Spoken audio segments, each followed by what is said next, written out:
नमस्ते। आज मैं मौजूद हूँ मध्य प्रदेश की धार डिस्ट्रिक्ट में और फ़िलहाल मैं खड़ी हुई हूँ इस कैंपस में जिसे हम भोजशाला के नाम से जानते हैं। ये कैंपस डिस्प्यूटेड है फ़िलहाल, और इसे बहुत सारे लोग मिनी अयोध्या के नाम से भी जानते हैं, क्योंकि यहाँ पर भी मंदिर मस्जिद विवाद है। मंदिर मस्जिद एक्चुअली नहीं, मंदिर मज़ार। बट हाँ, इस कैंपस को का इन्वेजन किया था खिलजी ने के एक सूफ़ी सेंट के हेल्प से, और यहाँ पे स्थापित माँ वाघ देवी, जिन्हें हम सरस्वती माता के नाम से भी जानते हैं, उनकी मूर्ति को यहाँ से फोर्सफुली हटाया गया। और बाद में अंग्रेज़ों के शासन के समय उस मूर्ति को वो अंग्रेज़ अपने साथ लंदन ले गए, वहाँ के म्यूज़ियम में रखा हुआ है। ये जो हम कैंपस आप मेरे पीछे देख रहे हैं, ये कैंपस ट्यूसडे को एक मंदिर की तरह इस्तेमाल किया जाता है और शुक्रवार के दिन यहाँ पर ये जो पूरा आप मेरे पीछे स्ट्रक्चर देख रहे हैं, यहाँ पर नमाज करीब 3 से 4 हज़ार की तादाद में मुस्लिम समुदाय से लोग यहाँ पर आते हैं और नमाज़ पढ़ते हैं। हालांकि अगर आप इस स्ट्रक्चर को बारीकी से देखें तो एक-एक पिलर पर इंस्क्रिप्शंस और उसमें एम्बेडेड भगवान की मूर्तियों से ये एस्टैब्लिश होता है, मतलब बहुत हद तक कि ये कैंपस एक मंदिर ही था। जैसे कि आप मेरे पीछे देख रहे हैं, इस पिलर पर भी यहाँ पर भगवान की मूर्तियाँ बनी हुई थी, जिन्हें ग्राइंडर से फ्लैट और स्मूदन कर दिया गया है। ऐसे बहुत सारे पिलर्स हैं। इस स्ट्रक्चर को हिंदू एक्टिविस्ट के हिसाब से 2004 से लेकर 2004 से पहले, इनफैक्ट जब मध्य प्रदेश में कांग्रेस की गवर्नमेंट थी, तब इस स्ट्रक्चर को मस्जिद में कन्वर्ट करने की कोशिश की गई।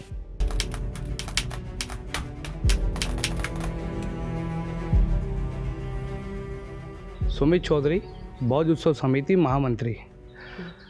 1034 में राजा भोज ने इस भोजशाला का निर्माण करवाया था। इस पूरी भोजशाला में आप देखेंगे, राजा भोज चूँकि बड़े विद्वान रहे, बड़े ही ज्योतिष यज्ञ रहे। पूरी भोजशाला में जो है 84 स्तंभ आज भी मौजूद हैं। 84 ग्रंथों की यहाँ पर रचना हुई है। 84 यंत्रों की यहाँ पर सिद्धि हुई। 2 शिलालेख अपने पास आज भी मौजूद है। कई ऐसे साक्ष्य आज भी मौजूद है जो अपन स्पष्ट रूप से देख सकते हैं। पूरी भोजशाला में आप देखेंगे, यहाँ पर 2 यंत्र मिलेंगे आपको, नागफणी यंत्र और काल सर्प दोष यंत्र मिलेंगे। एक विशाल हवन कुंड आपको देखने को मिलेगा। 1034 से लेकर 14वीं शताब्दी तक यथावत राजा भोज का शासन चलता रहा। उसके पश्चात जब मुगलों का आक्रमण हुआ, मुगलों का आक्रमण करने के बाद में मुगलों के आक्रमण के बाद में इस पूरी भोजशाला को, जैसे तक्षशिला, नालंदा, ऐसा ही जो मालवा में जो प्रमुख केंद्र रही, उस भोजशाला को नष्ट किया गया। पूरी भोजशाला में आप देखेंगे कि जितने गर्भगृह से माँ वाग्देवी की मूर्ति को उठाकर बाहर गेट पे फेंक दिया गया था, उसके बाद में जो अपने वनवासी भाई हैं, उन्होंने उस मूर्ति की चिंता की और उसे पीछे की ओर ले जाया गया। कालांतर में जब ईसाई इस देश में आए, उन्होंने उस मूर्ति की जो है भव्यता को जाना और वो अपने साथ जो है इंग्लैंड ले गए, जो आज भी इंग्लैंड के म्यूजियम में है। उसके बाद में आप देखेंगे कि बाहर के परिसर के बाहर की ओर आपको एक मकबरा दिखाई देगा, जो कमाल मौलाना का है। हाँ, ये कमाल मौलाना कौन है? कमाल मौलाना जो है महमूद शाह खिलजी का भेजा हुआ एक जासूस था। हाँ।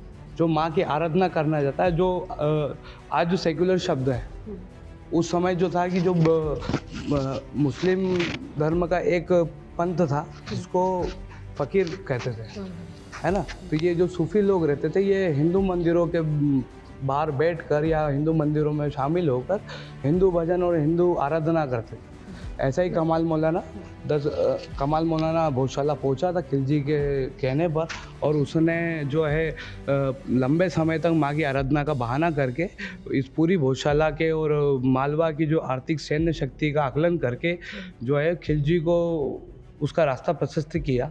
और बाद में जब खिलजी ने आक्रमण किया, तो आक्रमण के बाद में जो 1200 शिक्षक और यहाँ पर शिष्य जो विद्या ग्रहण करते थे, उनको यज्ञ कुंड के बाहर खड़ा होकर एक हाथ में तलवार और एक हाथ में कुरान, क्योंकि मालवा का प्रमुख केंद्र रहा भोजशाला, या तो यहाँ से इस्लाम का प्रचार हो जाए या मृत्यु। तो जितने भी गुरु थे, 1200 गुरु और शिष्य थे, उन्होंने मना किया तो इस हवन कुंड में उनके सर काट कर जला दिए।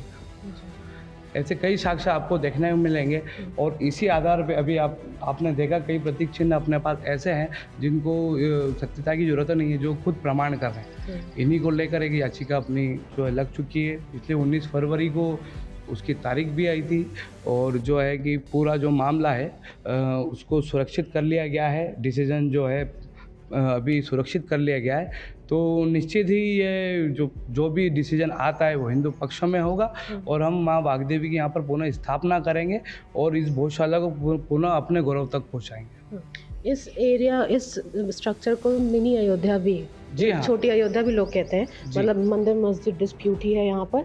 और यहाँ पर मैंने पढ़ा भी कि 3 कार सेवकों की मृत्यु भी हुई एक रायट में, तो उसके बारे में बताइए। देखिए, ये जो आंदोलन है 1952 से जो है निरंतर रूप से जो है भोज उत्सव समिति इस आंदोलन को चला रही है। समय समय पर आंदोलन किए गए हैं और आज आंदोलन की बदौलत ही आज हम जो है पूजन का अधिकार हुआ है। हिंदू समाज बड़ी संख्या में यहाँ पर आकर पूजन हवन पाठ कर रहा है। तो ये एक आंदोलन की वजह। इस आंदोलन में कई ऐसे कार्यकर्ता हैं जिन पर अनगिनत रासुकाई लगा दी गई है, कई ऐसे केस लगा दी गई है जो आज भी जो है यथावत है।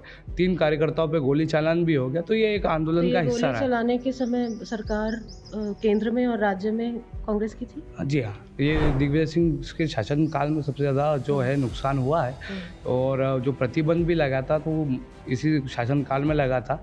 और पुनः भी उमा भारती जब सरकार में आई थी और उसी के बाद में जो है यहाँ पर प्रतिबंध हटा और हिंदू समाज आज यहाँ पर पूजा कर पा रहा है। तो हिंदू समाज के लोग यहाँ पर सिर्फ मंगलवार के दिन एंटर करते हैं प्रेमाइसेस में, और उसके अलावा बाकी वीकडेज में बैरिकेड बाहर लगा हुआ है उसके। देखिए, जो केंद्र सरकार है, पुरातत्व विभाग जो है, उनको वहाँ से एक आदेश ऐसा जारी हुआ है जिसमें अनुमति है कि शुक्रवार का दिन जो रहेगा उसमें जो है शुक्रवार का दिन 1 से 3 बजे तक नमाज के लिए इस परिसर को खोला जाएगा और मंगलवार का दिन जो है वो पूरा जो परिसर है वो हिंदू समाज का रहेगा। यहाँ पर हवन पूजन होगा सूर्य उदय से सूर्यास्त तक। पर अन्य दिन जो है पुरातत्व विभाग अपना टिकट लेकर इसका परिक्रमण करवाती है। अच्छा, यहाँ पे पाली और प्राकृत लैंग्वेजेस के इंस्क्रिप्शन भी मिले हैं। आप मतलब ऐसे इंस्क्रिप्शंस को मस्जिद के चौखट में भी लगाया गया है, ये पढ़ा है। आप दिखाएंगे कहाँ पर वो लगे हुए? देखिए, जब राजा भोज के शासन काल में जिन ग्रंथों की रचना हुई थी, जिन यंत्रों की सिद्धि हुई थी, उन्हीं के बारे में अपने शिलालेख लगाए। वही शिलालेख 2 स्पष्ट रूप से बचा चुके, बाकी को जो इसी परिसर में नष्ट करके लगा दिया गया है। आप नीचे की ओर देखेंगे, ये यहाँ पर जो है वही शिलालेख लगे हुए हैं। ये क्लोज ये दिखा ना टेक्स्ट। हाँ, आगे की ओर स्पष्ट है। ओह माय गॉड, पता नहीं क्या लिखा। ये स्ट्रक्चर क्या है? जी हाँ, ये जो हिस्सा है ये भोजशाला का हिस्सा नहीं है ऊपर, क्योंकि ये जो है मुगल काल में लगाया गया है। ये पूरी जो मेहराब है ये मुगल काल में लगाई गई। आप ऊपर देखेंगे, ये जो मेहराब है ये संगमरमर से बनी, क्योंकि जितने भी अपने हिंदू स्ट्रक्चर है वो लाल पत्थरों से ही बने हुए हैं। ये बाहर का हिस्सा और जो शिलालेख अपने आगे देखे उसी को तोड़कर ये स्थान बनाया गया है इनके मुगल बैठने का स्थान। आप देखेंगे यहाँ पर स्पष्ट रूप से शिलालेख दिखाई दे रहे हैं। तो ये जो स्ट्रक्चर आप ऊपर देख रहे हैं ये मुगल काल में मुगल के बैठने का स्थान बनाया था। क्योंकि शुक्रवार के दिन जो है इस परिसर में नमाज भी होती है, तो इस पूरे परिसर में जो है मुस्लिम समुदाय नमाज भी होता है। तो यहाँ पर हमारी एक भी मतलब हिंदुओं की मूर्तियाँ नहीं है अभी ना? कोई भी फिलहाल में जो है अपने पास कुछ प्रतीक चिन्ह के रूप में देवी और देव के चित्र हैं, पर जो गर्भगृह है उसमें वाग्देवी की मूर्ति गर्भगृह के बस पटल पर पूजा कर और हिंदू लौट जाते हैं। हिंदू समाज जो है मंगलवार के दिन वाग्देवी का एक चित्र, हनुमान जी का एक चित्र लेकर यहाँ पर आता है और पूरे दिन जो है माँ की आराधना करता है। देखिए, हमारी कोशिश है, चूँकि SI भी लगी है, शासन ने भी जो है अपना जवाब सुरक्षित किया है, तो निश्चित ही जैसा अयोध्या में साक्ष्यों के आधार पर डिसीजन हुआ, आज अपन वहाँ पर भव्य मंदिर देख रहे हैं। ज्ञानवापी भी लगभग जो है अपन व्यासपीठ में एंटर कर चुके हैं। तो एक चीज़ आधारों के ऊपर इतने बड़े डिसीजन हुए हैं, जिन साक्ष्यों के ऊपर ये डिसीजन हुए हैं, तो भोजशाला में उनको खुदाई की ज़रूरत ही नहीं है। आप स्पष्ट रूप से सब प्रमाण देख सकते हैं। और निश्चित ही ऐसी हमारी आस है, क्योंकि इतने बड़े डिसीजन आ चुके हैं, बड़े मंदिरों का निर्माण हो चुका है, तो गौशाला भी जल्द से जल्द जो है आक्रमणकारियों से मुक्त होगी और हिंदू समाज अपने दम पर माँ वाग्देवी को लंदन से यहाँ पर लाकर विराजित करेगा और हिंदू समाज इस गौशाला को जो राजा भोज के शासनकाल में गौरवान्वित रही वैसा ही गौरव पुनः प्राप्त करें, ऐसी आशा है। धन्यवाद।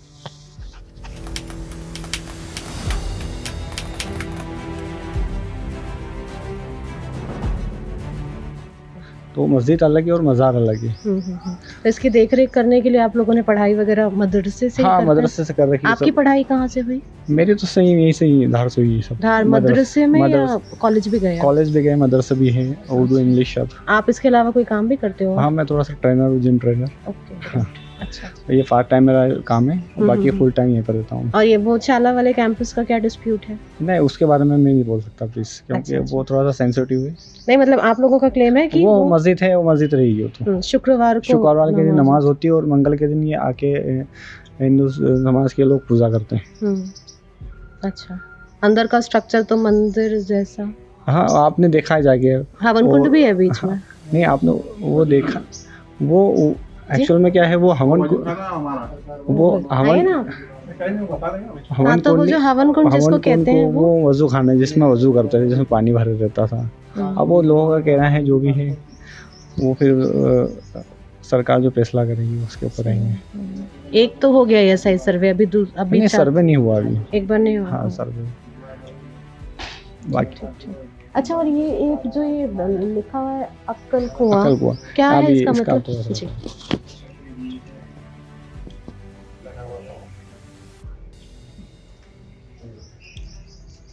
इसको अक्कल कुआं इसलिए बोलते हैं, ये सरकार के टाइम पे 750-8 साल पहले इसमें पानी रहा करता था और अभी भी है। तो इसमें एक बुजुर्ग आए थे बाद में, सरकार के बहुत बाद में आए, तो कुछ किताबों से तफसील में है वो। उनका नाम जमालुद्दीन था जी। मदीना शरीफ से रहते थे। कहाँ रहते हैं ना? मदीना शरीफ। मदीना से। तो एक आबे जमजम का जो एक कुआं है, लोग पुराने ज़माने में कोड़े रखते थे, तलवार, सेफ्टी के लिए जो भी रखते थे, तो उनका वो कुछ कोड़ा गिर गया था आबे जमजम में। तो सर आपने अल्लाह से दुआ करी थी कि मुझे वो कोड़ा मिल जाए। तो आपको ख्वाब में ताबीर हुआ था, ख्वाब में ऐसा बताया गया था कि मालवा जाओ, उस सरजमीन पे मिलेगा। तो पहले जब तवील सफ़र था, पैदल सफ़र था, ऊँटों का सफ़र, तो आप कुछ किताब में 14 साल, कुछ 4 साल का आया है। तो जब आए थे ना, तो इस जगहों से जब सरकार की हाजिरी देने आए थे वो, तो इस जगहों से वो कोड़ा निकल गया था। तो फारसी में एक लफ्ज़ है अकल कुआं। अकल कुआं को बोलते हैं कि शिफात वाला। अच्छा, शिफात वाला पानी। हाँ, मतलब तो शिफा मतलब क्योर है ना? जो इस पानी को पीता है, जो श्रद्धा से जो पीता है, उसकी बीमारी ठीक, उसको शिफा वाला पानी बोलते हैं। तो ये वो पानी है।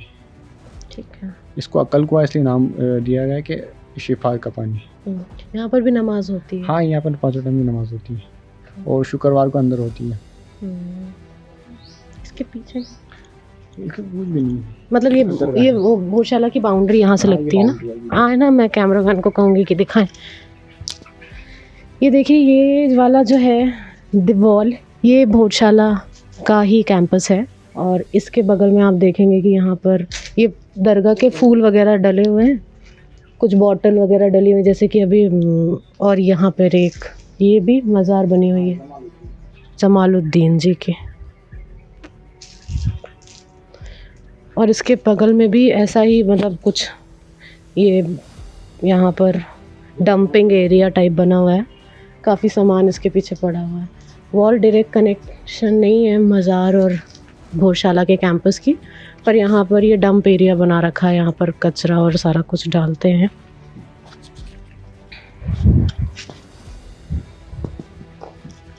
और ये पूरा कैंपस है, 2 मज़ार हैं, यहाँ पर भी है एक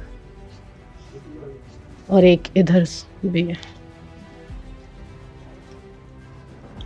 एक ये मेन वाली है, यहाँ से लोग पूजा करके मतलब नमाज पढ़कर निकलते हैं।